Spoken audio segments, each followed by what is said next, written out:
आज्ञा मैंने नमस्कार।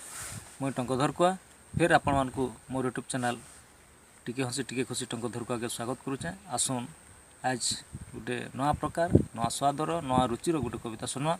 कविताटा सम्बलपुरी भाषा रे अच्छे। आ कवितार शीर्षक है पान फुटुका मनुष्य जीवन।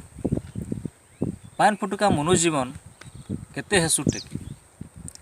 पान फुटुका मनुष्य जीवन केते हेसु टेकी नाई रहे तो टेकपन मिसी जीवा माटी। पान फुटुका मनुष्य जीवन केते हेसु टेकी नाई रहे तो टेकपन मिसी जीवा माटी। एंता सुंदर मन टाके विषे देलु भरी तोर भितरे अमृत कलश बाहरे जीसु निरी। एंता सुंदर मन टाके विषे देलु भरी तोर भितरे अमृत कलश बाहरे जीसु नुरी। संसार बने फूल गुटे तुई नाई पारलु जानी। बासना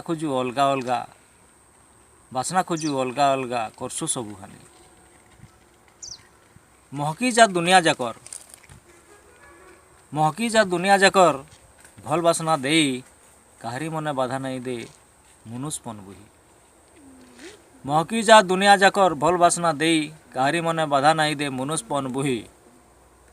समय ठानु आउ बलवान कहत अच्छे किए।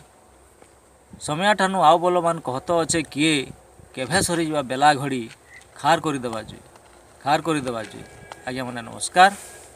मोर कविता जदि भल लगला आपन को खुशी लगला कि आपण हृदय किछिटा छुईला तेज निश्चित भाव में लाइक टे करबे आउ कमेंट्स टे करबे सब्सक्राइब करदेवे।